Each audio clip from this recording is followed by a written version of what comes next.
Hopefully, you're caught up on this like we are. Don't hug me, I'm scared. So, let's see. Let me actually go and see when was the last time we reacted to Don't Hug Me, I'm Scared. It's been a while. Yes, it has. Let's see. Don't hug me, I'm scared. Don't hug me, I'm scared. Come on. Come on. Don't hug. Oh, forgot. No apostrophe. Don't hug me, I'm scared. Oh yeah, me and Kate did the first 2 episodes way back when. We also did film theories, like discussing, like, Don't Hug Me, I'm Scared Decoded. Last time we reacted to a Don't Hug Me, I'm Scared was when we were still down here in 2016. Look at this shit! I'm not joking, dude! Look at this. Almost 8 years ago. I knew it had been a while. I didn't think it had been that much of a while. Dude, look at this. Look at this. And look who's with us in the video. It's the woman whose feet became the most popular searched item on the Renegade channel. Yeah, dear old Wyndham and Ben. Gosh, man, this is I remember that shelf. My mom just got rid of that. Same pool table that's back there, and same support beam, son. Yep. Yep. Support beam sensei. You support beam chan. You have served us well throughout these years. And yet, that table is no longer there, but is instead right there. It's, oh my gosh, dude. Ugh. I'm old, Yusuke. But yeah, we reacted to Don't Hug Me, I'm Scared, number 6, in 2016. And I can't believe it, dude. I really can't believe it has been that long since we've reacted to... I was going to say like 2 or 3 years, maybe. Yeah. No, that's what it's felt like. That felt right, but no. No? Yeah. 7 years. Oh my god. Almost 8. Oh, and not only that, but it is very rapidly approaching the 10th official anniversary of Renegades React. 10 years of this shit, dude. 10 years of us annoying the hell out of the internet with our silly reactions and our silly catchphrases. They don't have to come here. Well, they do, because... At some point, it's a choice, right? Well, no. They want to be here because of you, Micah. Like, they're here for you. They want that coffee shop true. Jesus.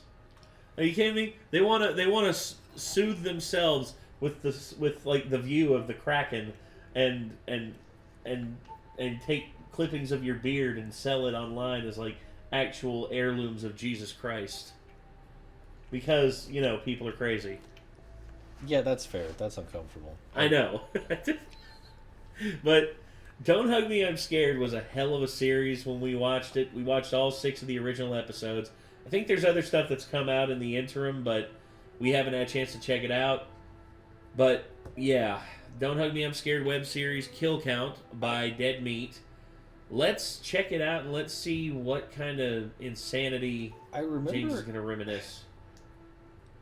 I like the look of it and stuff.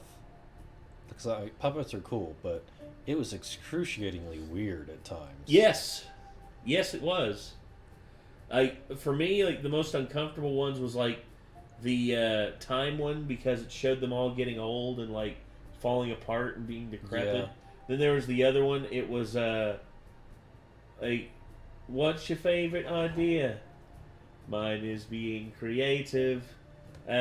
Being creative. And then there's the computer one, where as soon as, like, they hit the keyboard to, like, stop the computer goes, "Don't touch me!" And then force them all into the digital world. That was so many weird ones. Then there was one talking about marriage and how it was just like a trap, which in some cases I agree with, especially when it comes to like getting the government involved. It's not right. It's not right. But yeah, I guess we're gonna check out the the kill count here. Let's go ahead and relive the memories.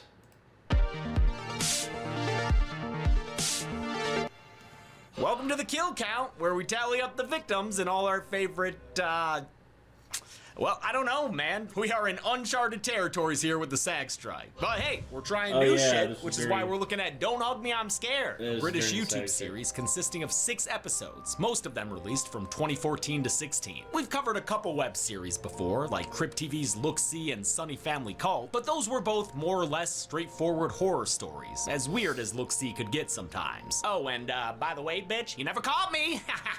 In contrast, Don't Hug Me, I'm Scared is its own fucking thing entirely. On the surface, it's a riff on kids' TV shows where each episode has a lesson, only they all end up getting dark and weird. With that premise, it'd be easy to have random humor, but Don't Hug Me's weirdness is inspired, and the darkness has a point. The show doesn't give explicit answers for what it's about, but you'll get the gist of it at least, and diving deeper rewards you with a solid and ultimately satisfying story. At least that's how I felt after watching MatPat's film theory videos about it. He did a great two-parter on the web series that shed light on what it means. Chelsea and I have always been fans of Don't Hug Me. We were quoting it back on our old show, Drunk Disney. Don't touch me!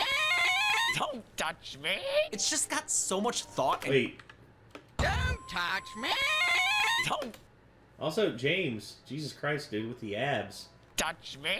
It's just got so much thought and care put into it through and through. The production design is incredible, with everything handmade and bespoke for the show. That comes courtesy of creators Becky Sloan and Joseph Pelling, 2 Brits who just won a production design BAFTA for the follow-up Don't Hug Me TV series on the BBC, which I haven't had the chance to watch yet. They met at Kingston University. Sloan was a fine arts student making big physical props, while Pelling was an animation student, alongside Baker Terry, who does most of the voice acting and who co-wrote all the episodes after the first one. Thanks to their combined expertises, Don't Hug Me has amazing practical puppet effects and various types of animation as the situation calls. Hell, it even winds up in a more traditional real-world setting. And throughout all the turns it takes, it delivers one seriously catchy song after another. The show has constant surprises, so I definitely recommend you take 33 minutes and watch the whole series before you watch this video. It's truly a work of art, a creative work of art. Let's see how many things die in it.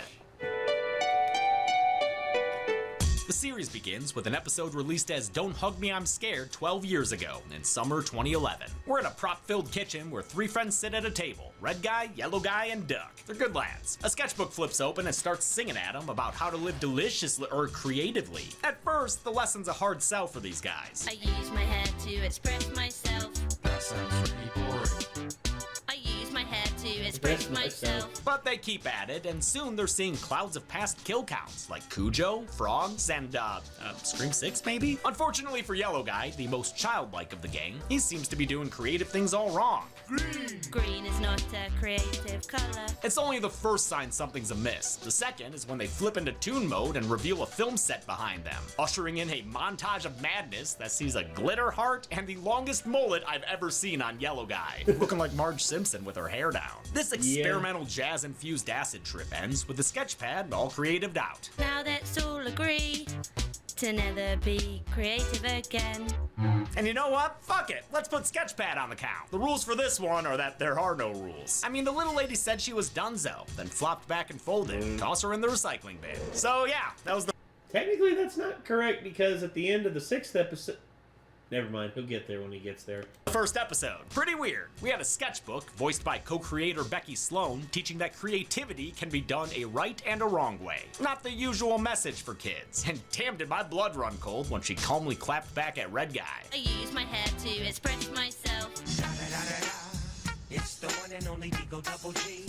The short was made by Sloan and Pelling under their artist collective, This Is It. There's a video by them on their channel predating Don't Hug Me called Bad Things That Could Happen. It features a lot of the same kind of practical puppetry depicting dark situations with a wry sense of humor. Don't Hug That is... okay. I have to watch that. That looked pretty cool. Yeah.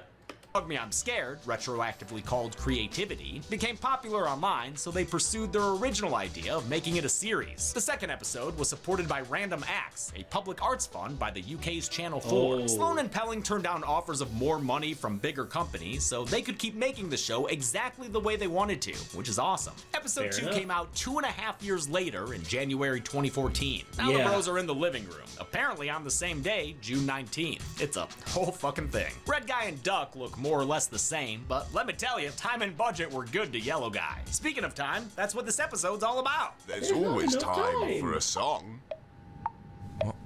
Who is that? It's Tony the Talking Clock, voiced by Baker Terry, who also voices Duck and Yellow Guy, as well as a whole bunch of other characters who will talk and sing songs at us. Tony starts singing about time, and the lyrics quickly hint towards its decomposing qualities. Scrub, scrub, scrub till the water's brown. The seriousness of time's never-ending march moves Tony so much, he starts singing like a South Park character. Let's go on a journey through all time. He gives them a history Yeah. lesson with a strange fixation on cobbles, and then things head out to the woods to get weirder. Tony starts being even meaner than that sketch pad, and we meet Yellow Guy's creepy-ass dad named Roy. Aw, wanna dip his little nose in some ranch and eat Whoa. Or I think you said is like, I think your dad might have a problem with some inbreeding there, man. it up. Except, never mind. Not sure if that'd be ranch. Tony would rather talk about fishes and his stupid face than let Duck try to figure out the true nature of time. I mean, time's just a construct of human perception, an illusion created by... It's an ancient Buddhist Ancient symbol. Buddhist symbol. I know. I'm just being silly.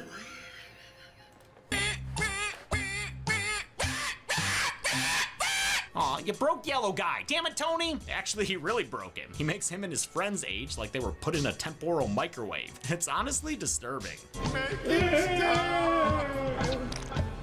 It's out of my hands, I'm only a clock. Don't worry, I'm sure you'll be fine.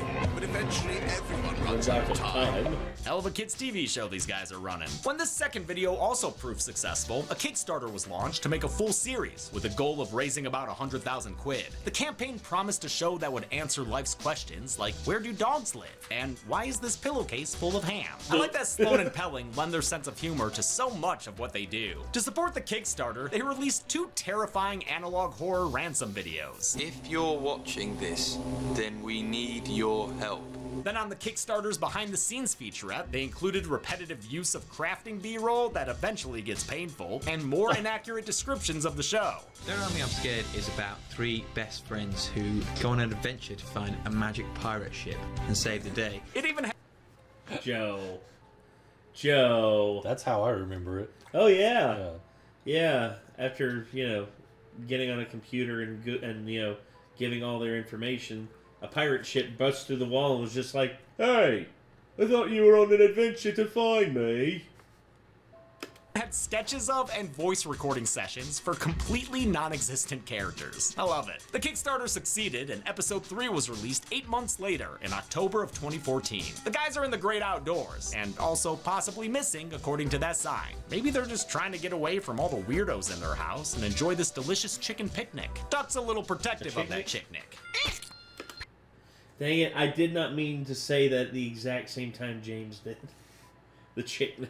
Daggone it. Pesky bee. And sure, we'll add a cartoon butterfly to the kill count. Why the hell not? Yellow Guy's an empath, so he runs crying up a tree. He's found by Shrignold, another pesky bee. A little baby pigeon. Okay, I have some questions. A little baby pigeon. I'm sorry. My frontal cortex is not functioning properly. Oh, hi, Micah. When did you get here? Too late to ask him though, because this butterfly is already singing about love, the topic of episode 3. It's a nice peaceful song that feels less menacing than the first 2, but don't worry, it'll get there soon enough, after things get animated in a psychedelic summer of love style. Yellow Guy learns about love from Shrignold and all his friends, including Cloudy. They love everything about Yellow Guy. His look, his voice, his touch. Harder. Yellow Guy's eager to love, Oh, but Jesus. eventually gets a bit too Brick Tamlin about it. I love this tree, and I love this stick, and I love this No, that's not how it's done. They tell her, the Yeller feller, that he needs somebody to love, find. And it won't be his friends, since they're too busy eating bloody eggs and raw chicken that had flies on it. The talk of Yellow Guy's special one starts sounding religious and then outright culty when they reveal their idol Malcolm, the king of love. And they're gonna feed Malcolm the yellow guy? Oh, no, just gravel? Oh, well, that's not bad. The King's Cult does involve a name change and some brain scrubbing though, so even with the promise of a special one, it's all too much for Yellow Guy. He snaps out of it and is found by his friends, who do love him after all. We've brought you the last boiled egg to cheer you up. But then history repeats itself when the egg hatches and Duck swats that larva to death. Pesky bee. This episode's credits feature King Malcolm getting the full Wicker Man treatment. No doubt the creators thought of that classic British horror film when they were writing this episode featuring a cult. Episode 4, which has always been my favorite, was released after a 5-month gap in spring of 2015. The boys are in what looks to be a game room, with lots of fun things to distract them from looking at that picture of Yellow Guy and his dad. Their game asks them a real brain buster, but instead of learning the answer from a globe, the analog world gets invaded by a computer. Stop all the downloading. This clever computer boy can— Oh my god. I haven't heard that in so long now. Just going through this is just reminding me of not only this stuff, but other stuff involved, like that people said while we were watching it. can tell them everything except what they want to know. It knows all about numbers and oats, especially oats. Must have a fiber connection. This computer won't stand for younger models either. It's here to steamroll these consumers with a bunch of personal questions. And don't you dare try to interrupt. Shut up! Don't touch me! What? Turns out touching that board's the key to an existential meltdown, Red Guy. The characters glitch into the computer's digital home, a sometimes nauseating place. Wow, because of the computer. The PC assures them they're still real, they're just controlling digital avatars. Good luck teaching them VR one day. Though they initially came here seeking specific knowledge, the guys are told that they can only do 3 things in this digital world. Look at various infographics, dress up in digital style, or go out digital dancing, which hey, it is fun. Still, 3 content streams doesn't seem like good business, especially when one of them runs out of content right away. Oh, look, nothing. The doom scrolling becomes too much for real-world Red Guy, who tries to Control-Alt-Delete his way out of there, all while Roy creepily watches from the corner. What the fuck, Roy? Since when is this hereditary? Oh god, Red Guy follows I don't think I noticed that. Nope. a cord coming out the back of the computer, and it leads him into a room that gives me nightmares. It's a lo-fi version of their show, and that puppeteer was not expecting him. It's enough to blow Red Guy's mind, which I'll count as a kill. I mean, the guy's head blew up. I gotta count it. Besides, counting him makes sense when the next episode starts and he's not there. Episode 5 came out after another 6 months in October of 2015. Duck and Yellow Guy are in their kitchen again, but it's way bigger and more stocked than it was in episode 1. Yellow Guy notices too. Something's different. Then again, he might just be talking about Red Guy's absence, which Duck notes as well when a picture on their fridge changes. That can't be good. Before they can ponder where their Trace Amigo is, their kitchen items break into an unsophisticated song. Do do do do. Lots of people get hungry. Who's that on drums? Is that a bread boy? I'm a bread boy. Ha, I thought so. The can, Nice. the bread, and this big-ass steak mofo start jabbing forks at him and singing the praises of healthy foods. Well, healthy foods when they're Roy's brand. It's really hard to pick a favorite song in the series. I think my number 1 is still Computer, but let me tell you, this one's been sneaking up on me. Do do do do do. Do it healthy. I especially like the funky keyboard that gets real low. What's that? A tasty snack. You don't want to go and eat a snack like that. And the steak and spinach can have my favorite voices from Terry and Sloan. The song and dance gets interrupted by a red phone ringing, and it ain't Khrushchev calling about the bomb. Duck answers it and starts waking up like he were in a Philip K. Duck story. Something's wrong. It makes him uninterested in the menacing foods with their clumsy metaphors and their springy food irregular tetradecagon. The song takes it to the fridge, and it's enough to make Duck snap. He knocks over the camera and tries to escape the show, only to wind up captured and learning that the show must go on. The kitchen objects tell Yellow Guy to eschew the pie and white sauce, try this canned food. He won't know that it's his friend Duck being torn apart and eaten by a giant can. Duck's been canned from the show and canned as food. Should that be in the microwave? When this latest No. song ends, it looks like Yellow Guy's been forced to eat Duck. Holy shit. Before the episode ends, the phone rings again, and the credits suggest it's the Red Guy calling his friends from his freedom outside of the show's studio. The grand finale took 8 months to arrive, dropping in 2016 on, naturally, June 19th. By now, Yellow Guy's all alone, crying about his friends. Good night, guys. I miss you. Wow, that is sad. He tries to sleep the sadness away, but his desk lamp won't let him be. It wants to sing about dreams, beginning the final nightmare for Yellow Guy. It's the worst song, intentionally, with Yellow Guy wailing while crude animation plays. You could have a dream about riding a horse. No. And Yellow Guy can't escape it, not even after he wakes up. As the lamp taunts him, he drowns in oil in his bed, and I'll add him to our weird-ass kill count. After that, the series shifts into widescreen with the real world. We're at work with the Red Guy, whose monotonous speech is revealed to be a staple of Red Guys everywhere. Can you file these files, please? In fact, Red Guy seems to be the most creative one of the bunch. I am a file, and you put documents in me, and a file. Red Guy's memorable monotone comes from co-creator Joe Pelling, who also voiced the clever, smart computery guy. Red Guy's peers poo-poo his silly Billy thoughts without a ballyhoo among them. And when he tackles an open mic night with a rendition of the first episode's creative song, they damn near start a riot. I don't like it. It's really not good. The only one who doesn't boo him is Roy, sitting in the back. That's when Red Guy starts seeing himself in a creative world again. Or actually, for the first time, if you agree with MatPat's theory that this real world stuff is the start of things chronologically. The theory goes that Red Guy was someone who wanted to do something creative, only to be told no by everyone around him. Roy saw this and agreed to fund a kids' TV show for Red Guy, as long as his son could be a part of it. But gradually, Roy let commercial interests take over, until Red Guy left the show out of frustration and the whole thing fell apart. I know it's just a theory, a film theory, but it's a solid one. I recommend MatPat's videos to hear the whole thing. Right now, Red Guy's confronting the bastardized version of his dream TV show. He tries to save Yellow Guy, only to take him down a path of traumatic memories. You made me die. Not quite, Yellow Guy. I didn't count you in the time episode. After a cavalcade of the series' sinister antagonists, new faces jump in and out, and the place starts sounding like TMBG's fingertips. I'm a magnet, and I'm friends with Matt by Attraction, and it's my best friend.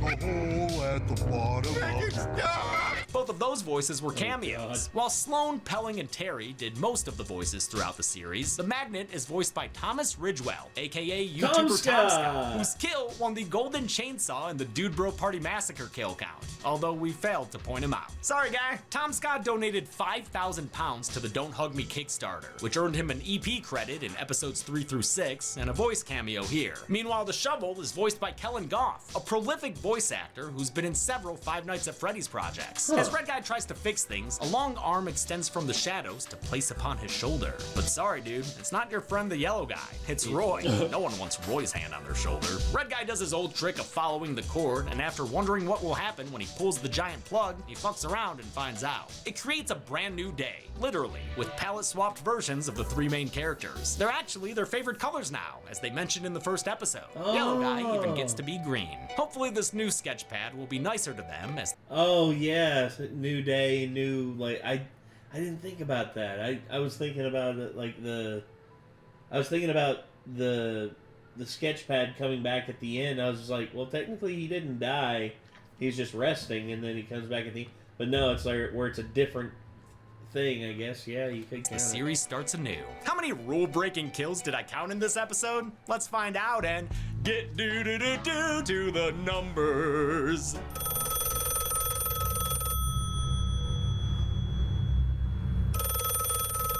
Oh dear. Uh-oh.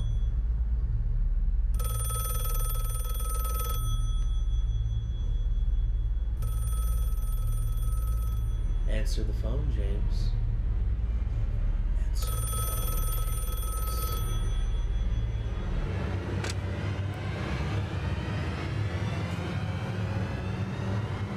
Oh, hello?